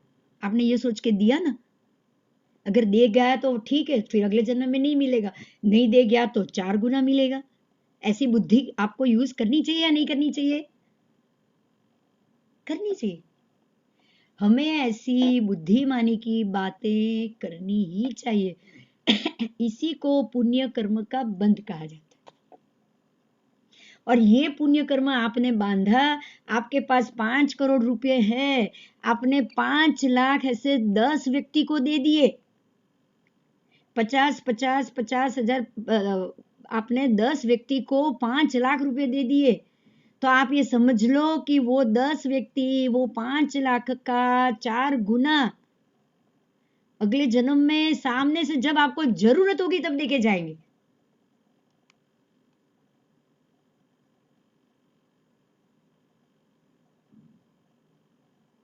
तो क्या आपको पैसे साथ में ले जाना है? वो तो लेके जा नहीं पाओगे। तो बुद्धिवानी किसमें है? शुभ कर्म करो, देते जाओ, और अगले क्या, ये जन्म में भी वो आके दे सकता है। आपने दिया ना, अब आप लेने के अधिकारी हो गए।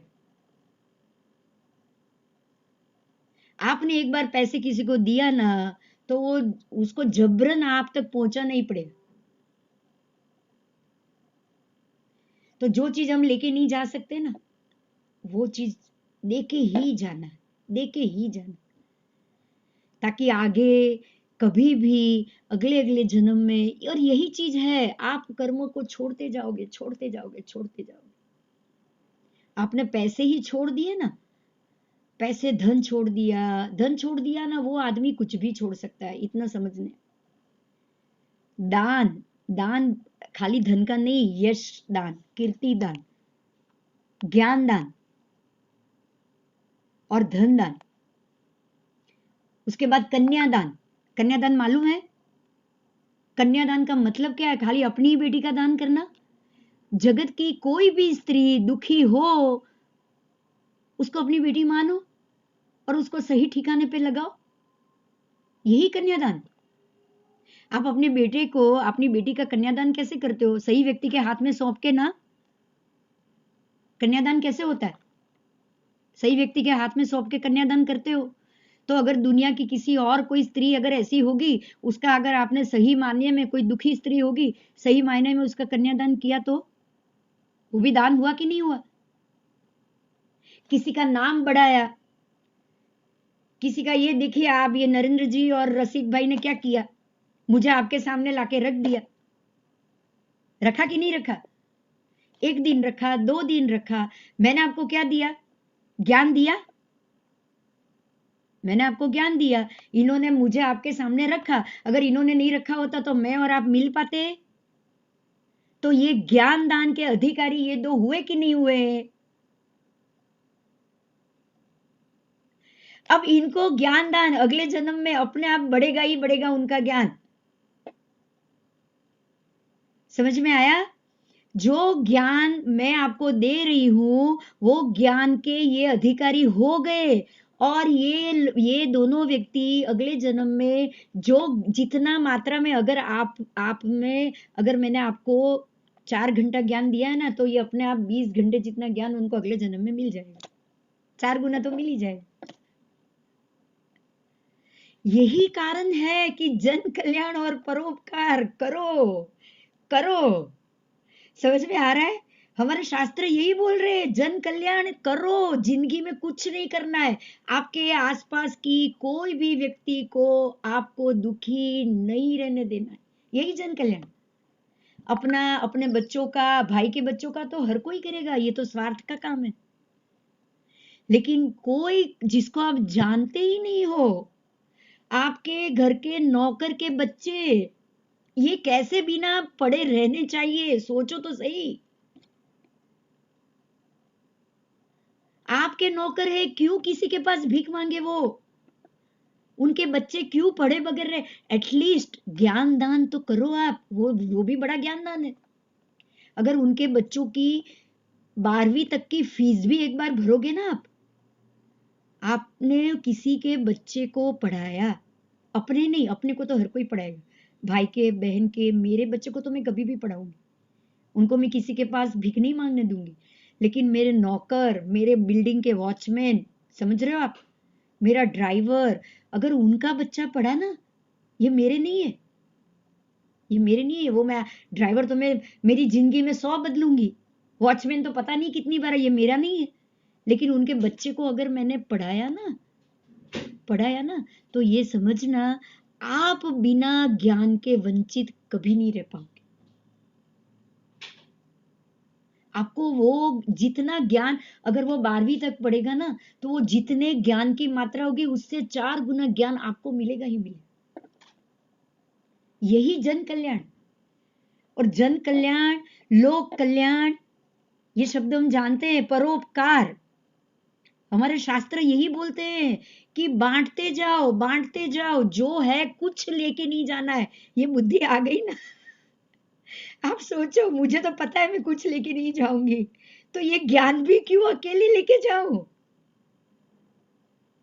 अगर मैं आज 50 सुनेंगे ना, तो अगले जन्म में 200 सुनेंगे, 4 गुना। तो मैं अपना ही फायदा कर रही हूं या आपका भी फायदा कर रही हूं? बताओ। खाली आपका नहीं हो रहा है, सबसे ज्यादा मेरा फायदा हो रहा है। आपको तो ये आज ही सुनने मिला, मुझे तो ये 4 गुना फल देगा। तो क्या अब बताओ, कोई भी चीज आप साथ में लेके जाना चाहते हो, अकेले लेके जाना चाहते हो, या सबको बांट के जाना चाहते हो? बताओ फिर अब चलो, क्या करोगे? समझदारी भी बांटोगे, दुख भी बांटोगे, जरूरत भी बांटोगे। अगर सामने वाले को जो चीज की जरूरत है वो दो, उसको कपड़े चाहिए, कपड़े दो। अगर उसको, देखिए एक बात मैं बताऊं, चींटी को देना, आप समझ रहे हो, हम चींटी को आटा डालते हैं ना, मछलियों को खाना देते हैं ना, देते हैं, ये अन्नदान है। लेकिन आपके आसपास की व्यक्ति, आपके वॉचमैन, आपकी बाई, उसको अन्न की जरूरत नहीं है, वो बोल रहा है मुझे दवाई का पैसा दो, तो आपको नहीं देना चाहिए। मतलब क्या है पता है? सामने वाली व्यक्ति को जिसकी जरूरत है उसका दान दो, ये सीधा हिसाब। ऐसा नहीं कि भाई नहीं मेरे पास ये नहीं है, तू तू जो बोल, मेरे पास तो यही है, तेरे को चाहिए नहीं तो नहीं चाहिए, तो मत ले। ऐसा नहीं चलता है, ऐसा नहीं चलता है। तो कर्म बंध से अगर आपने अपने बाकी की जिंदगी में इस प्रकार से जीना जिया कि जन कल्याण परोपकार कुछ मत सोचो आप, यही सोचो कि मेरे पास जो भी है, जो मैं दे सकती हूँ, जो भी मैं बांट सकती हूँ, मेरे आसपास के सभी लोगों से मैं बांटू, बस इतना ही सोचो और कुछ मत सोचो। नरसिंह मेहता के पास कुछ नहीं था, समझदारी थी, भगवान के प्रति श्रद्धा थी, भजन थे, वो दिल से गाते थे, तो वो हरिजन वास में भी जाके गाते थे, वो मंदिर में भी जाके गाते थे, मीराबाई कहीं भी भजन गाती थी, उनके पास और कुछ नहीं था, श्रद्धा थी, भगवान के प्रति भक्ति थी, तो जो उनके पास था वो उन्होंने दिया, और यही उनके जन कल्याण का कारण बना। संत कबीर कुछ नहीं था उनके पास, आज भी कबीर के दोहे आप सुनोगे, कबीर के हर एक दोहे में सिर्फ भलाई भलाई भलाई है कि नहीं बताओ? कुछ और है? भला करो, भला भले, भले भलाई ना करे, भला ना, है ना, यही है ना काम, उसके दोहा यही है ना, बुरा बुराई ना करे, क्या है उसके दोहा, यही तो है, बुरे को बुराई, बुरा तो बुराई करेगा, लेकिन भले को, अपनी भलाई को कभी छोड़ना नहीं चाहिए। तो ये एक तरीका है कि जो चीज मेरे पास है फुल फ्लेज में मैं सबको दे सकती हूं, तो उसको कभी भी मुझे ताले में बंद नहीं रखना चाहिए, क्योंकि यही मेरा अगले जन्म का शुभ कर्म होगा। और अगर मैंने मेरे ज्ञान को ताले में बंद कर दिया, अगर मैंने मेरे ज्ञान के पैसे लेने शुरू कर लिए, समझ रहे हो आप, मैंने उसको बेचना शुरू कर लिया, अगर मैंने किसी को ये कुंडली देखने आएगा, मैं बोलूंगी 1000 रुपया देगा तो मैं तेरी कुंडली देखूंगी, नहीं तो नहीं देखूंगी, तो मैंने मेरे ज्ञान को बेच दिया। अब यहां जन कल्याण हुआ? अगर मैं कुंडली के 500 रुपये ले रही हूं, अगर मैं कुंडली के 1000 रुपये ले रही हूं, तो जिनको जरूरत है और उनके पास पैसे नहीं है, वो क्या मेरे पास आएगा? आएगा? नहीं आ पाए। तो जो जन कल्याण का रास्ता है उसको कभी भी बिजनेस नहीं बनाना चाहिए। और आपके आसपास देखिए, प्यासा ही नदी किनारे जाएगा, ये तय है, बिना कोई नदी में उतर के पानी लेके पिएगा नहीं, पिएगा कोई? नल खोल के चेक करेगा पानी है कि नहीं? ऐसे ही जिसको प्यास नहीं है वो चेक करेगा? बताओ, बिना बात कोई चेक करता है? नहीं करता।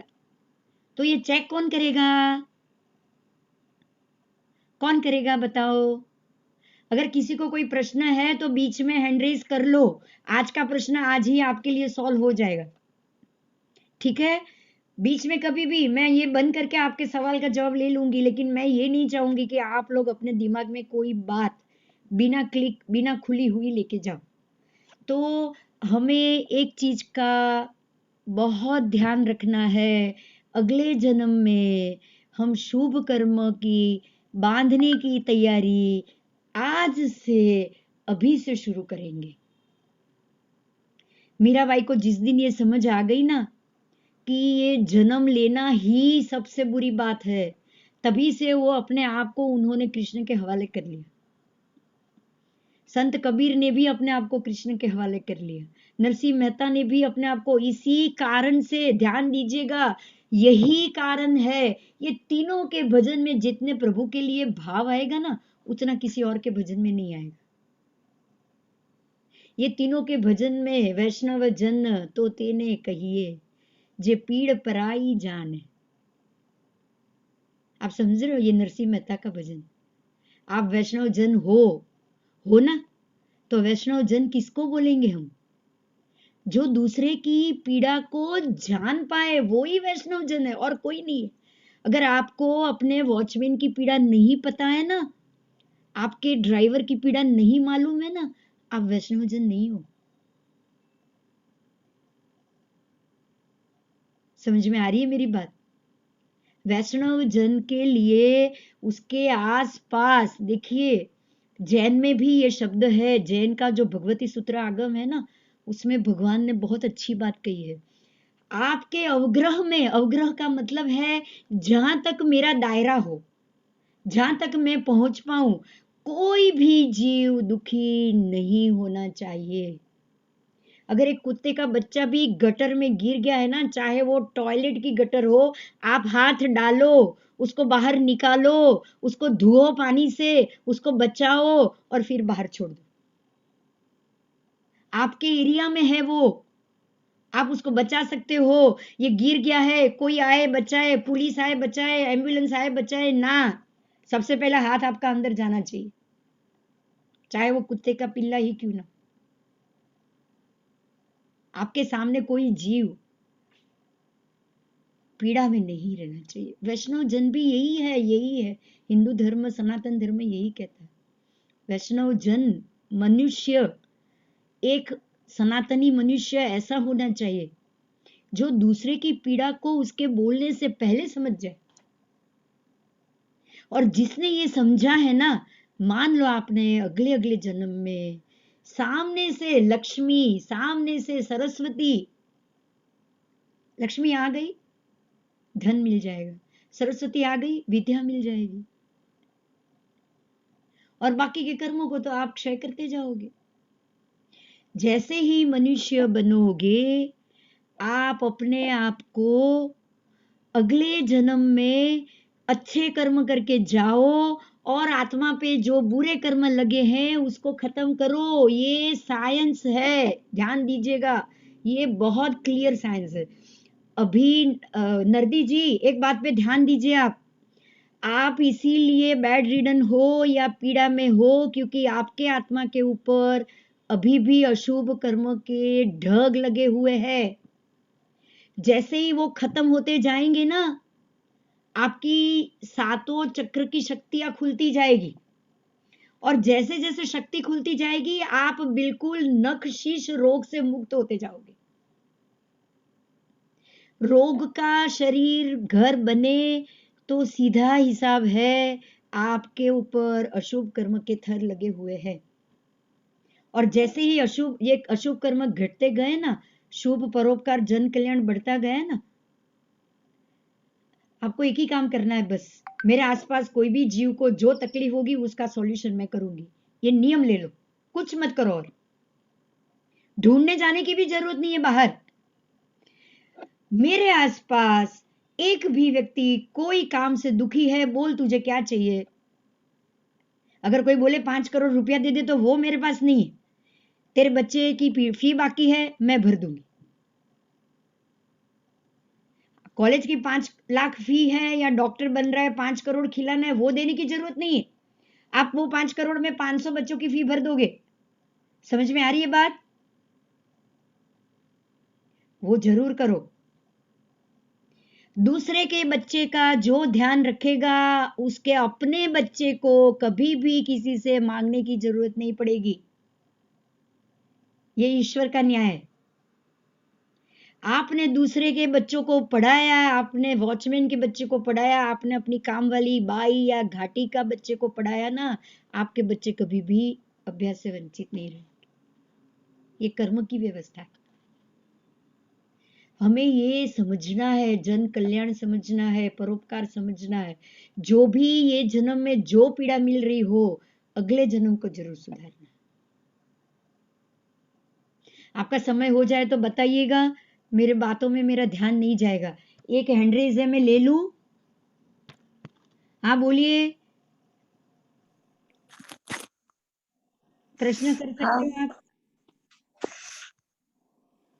હા મેડમ, હું આ પહેલી જ વાર તમારો આ ક્લાસ ભરું છું અને મને કોઈ આજ સુધીનો અનુભવ નથી, પણ મને સાયટિકા જેવી બહુ જ તકલીફો, પણ હું હાલ મારી કુંડળી લઈને બેઠી નથી, તો શું તમારો નંબર મને મળી શકે તો પછીથી હું તમારી જોડે લઈ શકું માહિતી? એમ મળી શકશે, અને તમે આમના ગ્રુપમાં હશો ને, હું આજે નંબર મૂકી દઈશ. અસ્મિતા, હા અસ્મિતા વાળા ગ્રુપમાં છું જ. હું નરેન્દ્રભાઈને કહું છું, તમારા જેટલા પણ ગ્રુપ હશે એમાં મારો નંબર મૂકી દેશે. ઓકે, અને મેડમ આવી રીતના જ્યારે પણ આવું ફરી હોય ને તો અમને એડ કરજો, જે અમે ચોક્કસ જોડાશું. બહુ જ મજા આવી તમારી જોડેથી માહિતી, બહુ જ ખૂબ સરસ. જીવનમાં પહેલી જ વાર આટલી સરસ એસ્ટ્રોલોજી વિશે સરસ માહિતી મળી એમ જુઓ આનંદ હવે થયો. હવે હું તો ખાલી હમ પેલું શું કહેવાય એમ એક કરતા છું બોલવા વાળી છું, સ્પીકર છું. મને તમારી સાથે જોડનાર જે કડી છે ને એ હમ. આ કેસરિયા મંડળ છે, સમજ્યા? હમ એટલે કેસરિયા મંડળમાં તમે જે મેસેજ મોકલશો એ પ્રમાણે એ લોકો મને તમારી સામે લાવશે. અમે તો મેડમ અમે તો ગુજરાતના છીએ, તમે તો કદાચ મહારાષ્ટ્રના હશો. ના, હું મહારાષ્ટ્રના છો? ગુજરાતી જ છું. ગુજરાતી જ છો ને? હા. ગુજરાતી જ છું, પણ મેં હિન્દી લેક્ચર હું એટલે આપું છું બેન કે આ હમ. લેક્ચર યુટ્યુબમાં જશે અને એને કોઈ પણ સાંભળીને જાણી શકે, સમજ્યા? હા મેડમ, લિંકે મૂકજો તો બીજાને હા, મોકલી શકાય. ચોક્કસ ચોક્કસ. ચોક્કસ આવું બીજે શેર કરી શકાય, પ્રસારિત કરી શકાય. અમને તો તમે અસ્મિતા ગુજરાતની હે ને એમાંથી અમને મળ્યું એટલે અમે આ જોડાયા છીએ. હં, thank you. નરેન્દ્રભાઈ તમે વિચારો તમારી લિંક ક્યાં ક્યાં સુધી ક્યાં ગઈ ક્યાં પહોંચી છે? સમજ્યા? કેસરિયા યસ યસ મંડળની યસ. લિંક ક્યાં ક્યાં સુધી પહોંચે છે એ જુઓ તમે. મને પહેલું ખબર છે. લેક્ચર ગયું ને હાજી. એનું આ રિઝલ્ટ આવ્યું. રિઝલ્ટ આવ્યું છે. અને ખૂબ મજા આવી હો મેડમ, બહુ જ હવે મજા તમને આવી. જેટલા લેક્ચર જ્યારે રાખવા હોય એટલી છૂટ છે, બસ બસ મારા બસ, થેન્ક યુ તરફથી. થેન્ક કારણ કે યુ. મારા ચોક્કસ અમે જોડાશું, અમને તમારા ગ્રુપ પણ એડ કરો ભાઈ. હા ભાઈ, હાજી હાજી બેન, કરી ચોક્કસ હો. દેજો. તમે હાજી મને આ હાજી. ગ્રુપમાં એડ કરી દેજો અને તમને બેન જ્યારે જ્યારે લિંક મળે ને તમારે બધે શેર કરી દેવાની. ઓકે? હા હા જરૂર ચોક્કસ જરૂર. ચોક્કસ. તમે એટલા બંધાઈ ગયા હવે. Okay, thank you. हाँ, थैंक यू वेरी मच। और यही हमें समझना है कि ज्ञान का कैसे हम लोगों के सामने एक एक मतलब गंगा है, समझिए ज्ञान को गंगा कहा गया कि नहीं कहा गया? आप ज्ञान गंगा ही बोलते हो ना? और गंगा को कोई रोक पाता है क्या? उसके प्रवाह को कोई आज तक रोक पाया है? नहीं। और जितना वो जाएगा, जहां जहां जाएगा ना, आपके शुभ कर्मों का 4 गुना इजाफा होता जाए। ठीक है? आप देखिएगा, अगर नरेंद्र जी समय हो गया होगा, शायद हुआ है। हाँ हो गया। अभी हाँ, 2-4 मिनट निकाल और ले लीजिए, वांधा नहीं है। कितना ले फिर लूं? मेरे को क्या है कि आपका अभिवादन भी करना है। मैं रसिक भाई को भी बोलता हूँ, हाँ क्योंकि जी। रसिक भाई को भी मौका देना है मेरे को। हाँ, बस तो हाँ फिर आप अपना आप हाँ चार्ज ले लीजिए, मैं आपको अनम्यूट कर हाँ लूं। आप तो हाँ जी हैं, हाँ। दूसरे को जिनको बोलो उनको मैं अनम्यूट कर लूं। रसिक भाई को अनम्यूट कर दीजिए। आप तो हो ना होस्ट मैं कोई? अनम्यूट ही हूँ, रसिक भाई को करना है। हाँ, ओके। हाँ, अनम्यूट हो जाइए रसिक भाई। थैंक यू बिंदु बेन, बहुत बहुत धन्यवाद आपका। मैं हिंदी में कभी नहीं बोलूंगा क्योंकि गुजराती लोग हैं इधर, सबको गुजराती में बोलूं क्या हिंदी में बोलूं? आप जो बोलो उसकी बात करो, मुझे बात आपको जैसे बोलना है। आपका सीख लिया है थोड़ा बहुत हिंदी, तो मैं बोलने लगता हूँ। हाँ जी। आपका बहुत धन्यवाद करता हूँ को इन सब लोग को आपने बहुत ज्ञान दिया। और इतने मुझे मालूम है इतने बिजी रहते हैं, मैं ही जानता हूँ क्योंकि मैं आपको इधर लाने वाला हूँ बीच में ये प्रोग्राम में। और मुझे आपके कितना बिजी रहते हो मुझे भी मालूम है, मैं कितनी बार ट्राई करता हूँ लेकिन आप क्लास में रहते हैं और विद्यार्थी को सिखाने में रहते हैं। और आपका टाइम रात को मेरे को कभी कभी फोन होता है तो मैं रात को ही कर सकता हूँ क्योंकि दिन में आपको मुलाकात होती नहीं होगी, आप बहुत बिजी रहते हैं। फिर भी हम लोग को आपने इतना टाइम दिया, हम लोग को इतना ज्ञान दिया, टाइम दिया, तो हम किसी भी सूरत से आपका ये चुका नहीं सकते।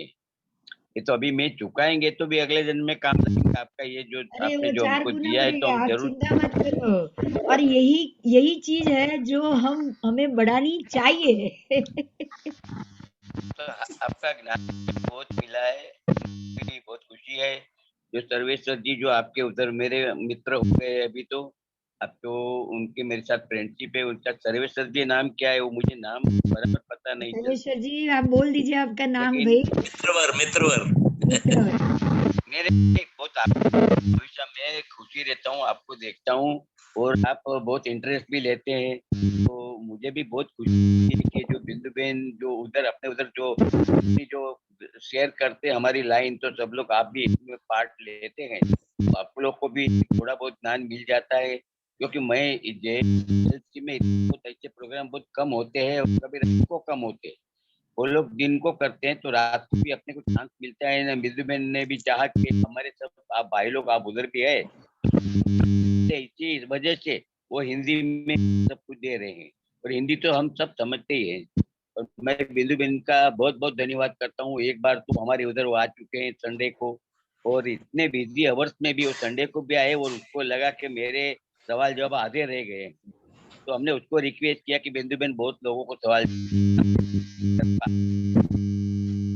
तो उसका तो मन अभी जो बात किया ऐसा ही है कि सब लोगों को मुझे लाभ देना ही है। तो उसने ठान लिया कि मैं जरूर आऊंगी, भी टाइम निकालूंगी। अभी मुझे मालूम है तो शाम में बात कर रहा था तो वो बहुत बिजी थे। रात को 9 बजे वो